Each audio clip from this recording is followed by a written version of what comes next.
5 relationship red flags you don't realize you're doing and how to fix it.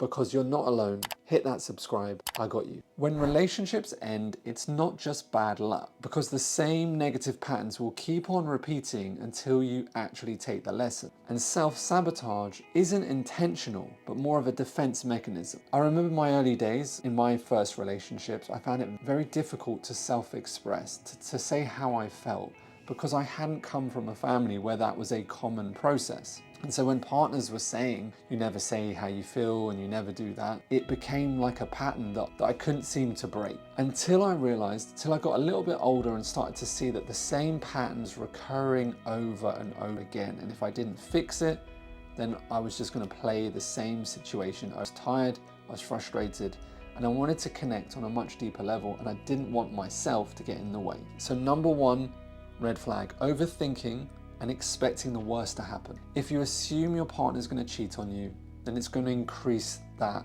What you focus on completely grows. When you go through their phone and you over-analyze their text, then you're going to start finding things that create distrust. And this is a choice at a beginning of a relationship to choose to trust versus to choose to distrust. And the problem with that pattern is if you continually think that that's normal behavior, to go through their phone, to check their whereabouts, to consistently ask them questions that have them question whether you trust them or not, that will always build and it will always destroy a relationship. It starts very small and then it will build over a period of time before it becomes completely irrational. So you start by saying, I'm not going to be that person, and I'm not going to, unless the situation is right in front of your face. Now, some people say, well, that's ridiculous, that's leaving you wide open, but you have to choose to trust to begin with, because there's no reason why you shouldn't trust in the first place. As you start to breach things, then you have to have those conversations, you have to express yourself. And if you don't, that's when you start trapping it, that's when you become resentful,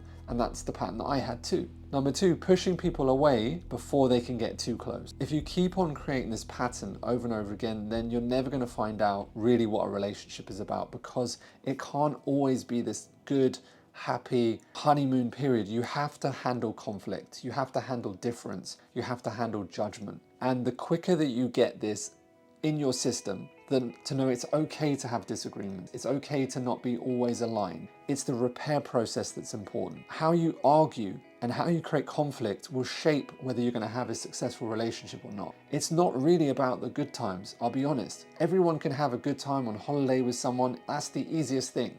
In the honeymoon period, that's easy. Can you handle difference? Can you handle conflict? Can you handle judgment? That's where the money's at. Until you face those things, you will never know whether your relationship will last. And most people are not conditioned because they don't learn about that sort of thing, and they think it's normal that it's always this good thing, good thing, good thing. It's never going to be a good thing the whole way. Relationship is a constant test, and like everything in life, it has polarity. You can't have good without bad. Nothing in life is good without bad. Now, there's different degrees of that, but you cannot go to the gym, lose loads of weight and have no downside. The downside is there's a sacrifice of time, there's a sacrifice of money. You can't eat the things that you might have liked to eat in the past. You can't have a relationship without pain. You can't meet someone and down the line they're going to leave you because of they want to leave, or you're not aligned, or even if you're aligned the whole way, one of you is going to die before the other, or you both die at the same time. But either way, you're going to have pain. You cannot have good without pain. It's the yin and yang of life. Every situation, every decision that you ever make will have equal upside and downside. It's just sometimes the downside is straight away, sometimes it's a little bit later, sometimes the good is really straight away,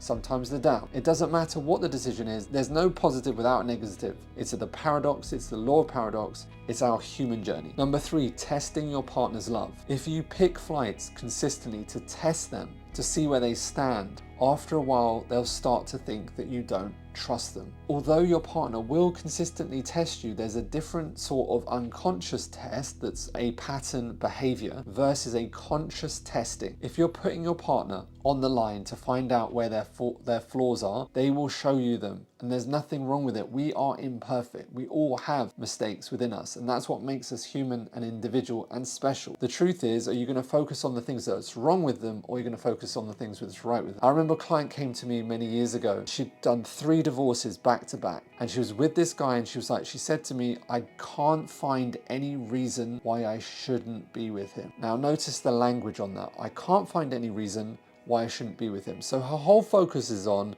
looking for all of the bad things within the relationship. She was like, I think he's perfect. And I told her straight away, no one's perfect. There's going to be flaws, and that's okay. The question is, can you still love them with their imperfection? We all have imperfections. You, me too, and that's the human journey too. Number 4, choosing unavailable toxic partners. If you find yourself constantly attracted to inconsistent partners that manipulate, then you have to look at your past experiences and how your parents connected to understand where that pattern comes from. If you want me to do a video on why we choose toxic partners, just comment below toxic and I'll happily do that video too, because it's a deep topic. Remembering your patterns are created because your parents created love in a certain way around you. If they slept in separate rooms, you'll have a distant attachment style. You will find yourself pushing people away because that's exactly what you were taught growing up. People say, well, Ed, I didn't have any trauma in my past. There's different levels of trauma. There's extreme traumas, extreme measures of abuse, sexual abuse, etc., to smaller traumas, small t, being left on your own for 2 hours. A child can label that as a traumatic experience and then it starts to shape their behavior. Number 5, ignoring red flags. When certain behaviors come up, most people do not want to acknowledge them. They either pretend or self-gaslight to say, you know what, that didn't happen or this didn't happen, because they're used to it being, I want it to stay good, I want it to stay in good, and they're not capable of actually setting a boundary, standing up for themselves and communicating effectively, knowing that it's okay to express your needs. It's okay to express something that you will not accept. And if you aren't willing to have those conversations, then your relationship will never get to the level that it can be. And you live in this fake relationship that you pretend that everything is good when it's not. Then that's the worst situation. Remember, self-sabotage is a sign of deeper wounds that need to be healed. And it doesn't need to be difficult because you're not alone. Hit that subscribe. I got you.